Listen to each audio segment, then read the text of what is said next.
In this video I am talking about Tamron 28 to 200mm f2.8 to f5.6 zoom lens. This one.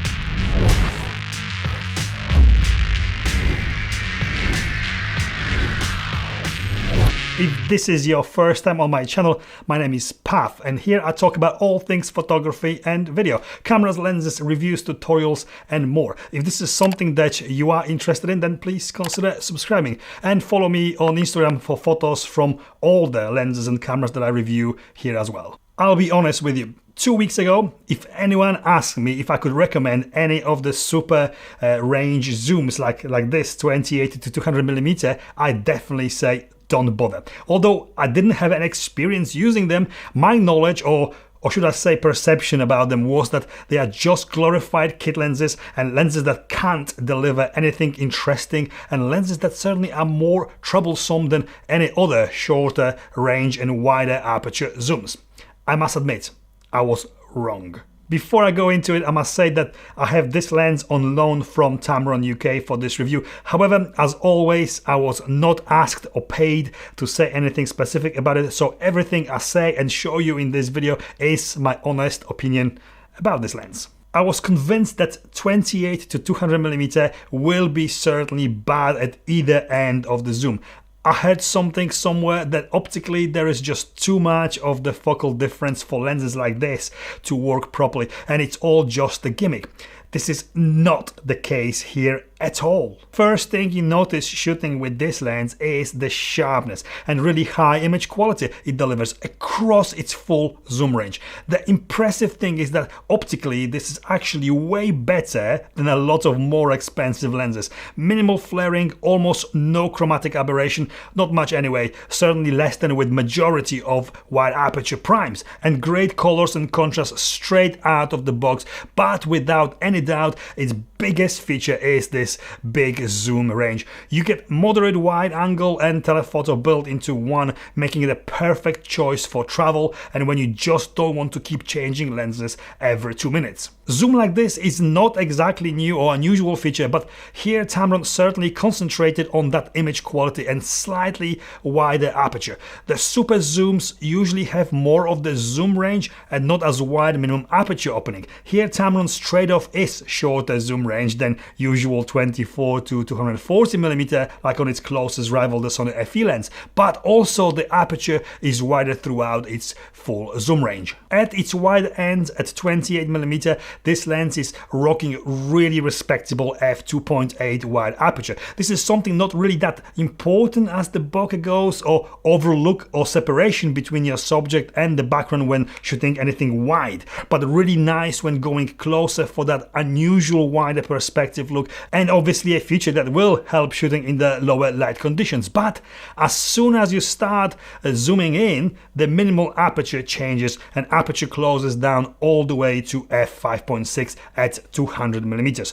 This doesn't mean that you get less separation and less bokeh, quite the opposite. Thanks to the lens compression, by zooming in, the background will seem closer to your subject than it really is, and also more blurred. It's completely different look than when shooting with wide aperture primes, but one that is very pleasing to the eye and one almost adding 3D look to your photos or videos shot with this lens, or any other zoom lens in that matter. The autofocus is decent, maybe not award-winning, but solid and reliable. Lens is really sharp. It's not about how the final results of autofocus are, but the speed of changing the focus point from one point to the other. It works, and it works well. Maybe not fast enough for fast-moving birds or sports, but more than fast enough for everyday shooting scenarios. It is a little bit less versatile when it comes to filming with it. You still get the same great image quality, but the changeable aperture means that unless you use fully auto or auto ISO, which is never a great idea in my opinion,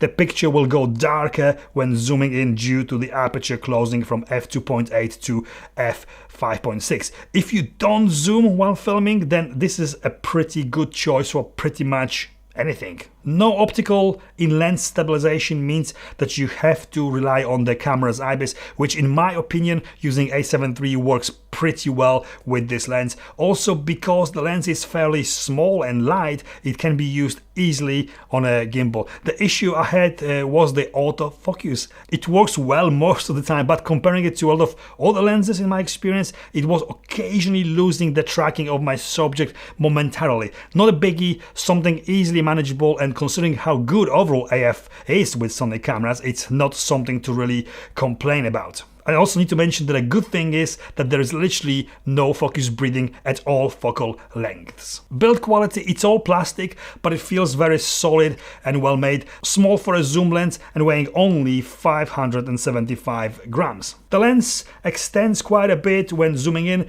The zooming is smooth with some plastic on plastic rubbing present, really not unusual in this kind of lens. There's only one switch on the lens, which is the lock switch to lock and prevent the lens from extending out.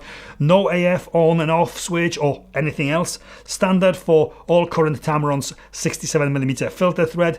The manual focus ring is towards the bottom part of the lens, but I don't think this lens was meant to be manually focused unless there is an emergency. Standard focus by wire, but the focus ring is very soft with very little resistance when turned. As I mentioned before, there is no optical stabilization, but the lens is weather sealed. Considering that you not only get wide focal range but also very good image quality with this lens, the price really reflects that well. It retails here in UK for £690 or $640 in US. Not exactly dirt cheap, but a very good value for what you get here. There are several super zooms to choose from for Sony E-Mount right now, but this one really stands out with its minimum aperture settings, although it would be great if it was 24mm at the wider end instead of the 28mm. 28mm is still wide enough to shoot indoors even in the smallest spaces, and that f2.8 wide aperture at 28mm giving it more of a premium feel. But also the 200mm zoom getting you closer to your subject and give you that really nice zoom compression and beautiful bokeh. It all makes it a very versatile lens overall. Although it is not much of a difference from the closest rival, the smaller minimum aperture range from f2.8 to f5.6 makes this lens more of an attractive package for more serious photographers as well. I hope so anyway. So who's it for?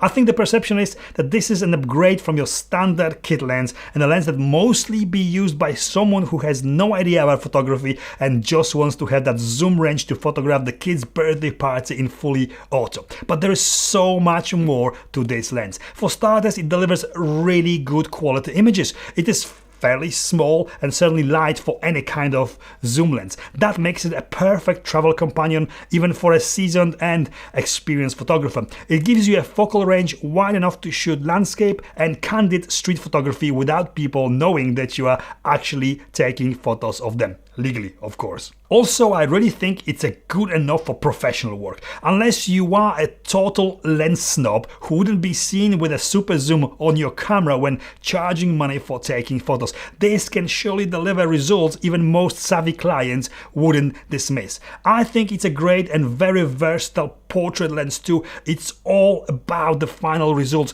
not what other photographers or lens snobs will think of you when you call yourself a professional while shooting with this lens. Conclusion, this is without any doubt an amazing, versatile and high quality zoom lens. It's never going to replace primes or high quality constant aperture zooms, but it is a lens that has got place on the photography market and a lens that can deliver really good photo or video results straight out of the box. Lens perfect for a beginner or a pro who needs that wide focal range, for someone who just doesn't want to carry multiple lenses with them, and someone who needs or wants to shoot light. This has it all. I really like it and I wouldn't have a problem shooting with it professionally. It really surprised me at all fronts and it is a lens that I will miss when I have to return it back to Tamron. And this is it from me. If you like this video, please give me the thumbs up, consider subscribing and follow me on Instagram for more photos and videos from me. Thank you for watching and I'll see you next time. 1, 2, test. Do I see the hair in my eye? it would be value for money. Value for money. Value. I tell you. Conclusion. Conclusion, I really like it and I wouldn't have a problem shooting with it. Am I mental? I think I'm mental.